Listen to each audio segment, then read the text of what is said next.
Ladies and gents, welcome back to AusGamers. You are here once again with Stephen Farrelly, coming to you live from GamesCom. I have Matt Bromberg here, who is the boss of boss of all bosses. The boss of all bosses out at BioWare in Austin. Thanks so much for talking to us today. It's my pleasure. You guys had a pretty interesting year. Some controversy here and there. Yeah. Launched the Old Republic.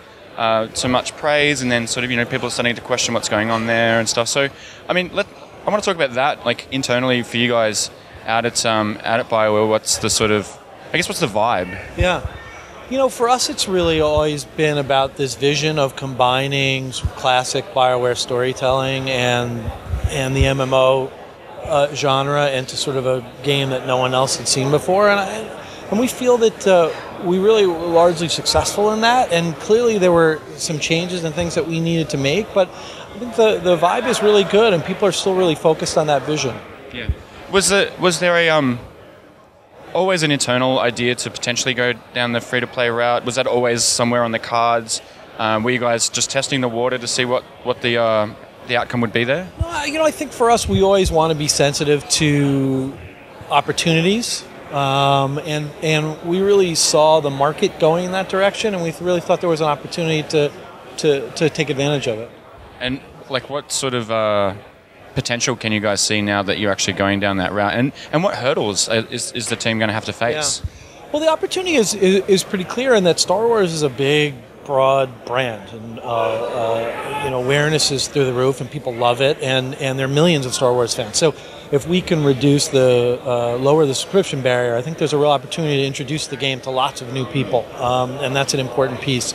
The hurdles are it's a balance. You need to get it right. We want our premium subscription players to feel good and continue to be happy with the game, and we also want to open it up to new players. So we have to find that balance. Okay.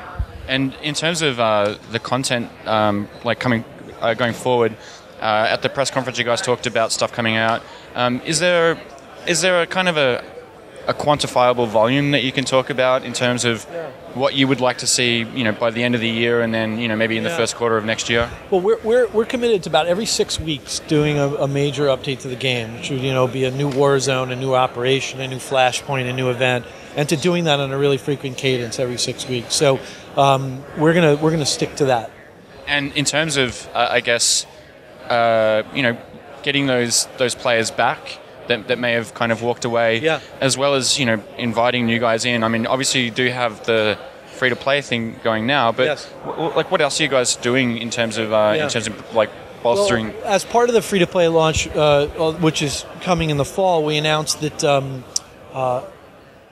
subscribers who have lapsed are already qualify to get cartel coins, which will be the in-game currency in the game once free-to-play launches. So you get credit not just for becoming a subscriber now, going forward, but also for all the time that you were a subscriber, you get more credits and more coins. So we're hoping that'll encourage people to come back to the game and try it now. It seems also, it's a pretty precarious route to take, the free-to-play, because obviously there still needs to be monetization coming from the product. And you've got the in-game purchases and things like that. For you guys, what was the test bed for you? Did you go and just look at every other free-to-play game that was out there, sort of see what people liked and would pay for, and what people didn't like and didn't want to pay for? What's the process there? Well, all of our research told us, with our current players, that the subscription barrier really had become a real barrier, and that people really enjoyed the game, but that the business model didn't suit the way they were playing it. So part of that, a lot of that information just came from our own research. And then, absolutely, we're voracious players of games in the space, just both for research and because we enjoy it. And so we tried to take as many lessons as we could from the industry, but also to maybe put our own spin on it. And is there anything else you can tell me? You guys are great storytellers, and you've got, the Old Republic. Mass Effect is now wrapped up, but I'd argue that there's so much left for you guys to do in terms of storytelling. Can you give us a hint at anything that might be coming on the horizon? I agree with you. I think the core qualities of BioWare games and the ability to tell really deep, engaging stories is as valuable as it's ever been, and we're really going to stick to that. And we do have a bunch of new stuff on the horizon, but I can't tell you about any of it. Will we hear anything new this year about anything going forward apart from... I'm sure you'll hear new things this year, but not from me. Okay, all right, fair enough. Well, we'll leave it there, Matt, but thanks so much for your time today. Enjoyed it. And yeah, good luck with the game. I really hope that that those Star Wars fans actually get the experience that they've been wanting, and that you guys can keep delivering it. Thank you. We're pretty confident about it. All right, cheers. Thanks. You.